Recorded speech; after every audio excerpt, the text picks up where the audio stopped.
kuza kuri bino bitaro kubera ko ibitaro bimwe mu bitaro bisanzwe biri mu gisagara ca Bujumbura kandi akaba ari bitaro biri muri komine Mukaza.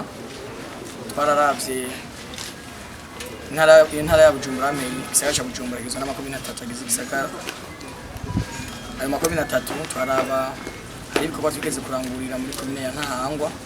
Turabona ko tworangurira ibikorwa muri komine ya Mukaza turangurira ku bitaro.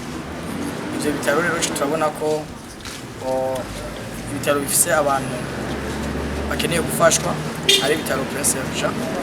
Ari nayo mpamvu twashimye ko tuza kurangurira ibikorwa kuri ivyo bitaro. Twaciyumviriye kuko n'ubuntu Imana iduha ko turi bazima twashoboye guheza umwaka turi bazima tutagwaye.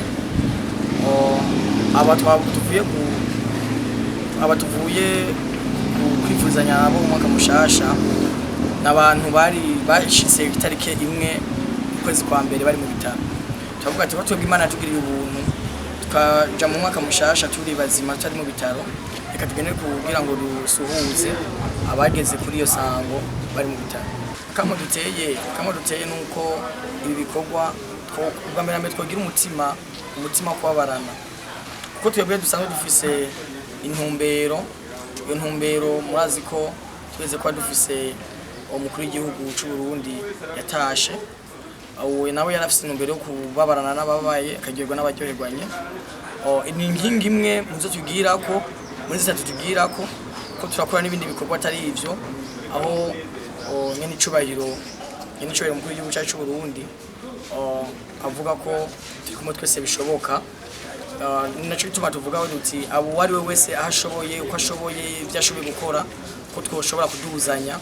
No munsi twaje gushigikira abantu kugira ngo bashobore kumva ko bova mu bitaro bakaja gukora ibikorwa by'iterambere, bakaja gukora ibikorwa by'iterambere by'igihugu n'ivy'imiryango yabo.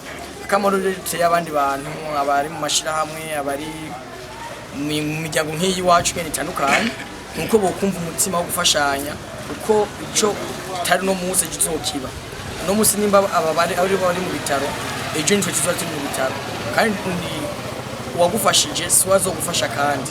Ico bituma twogira umutima wo kubabarana tukumva ko ico udashaka bagukorera utogikorera abandi, kandi ko imitima yacu yo kumva ko dushobora gufashanya, kuko iyo ufashije umuntu nawe uzoronka abagufasha.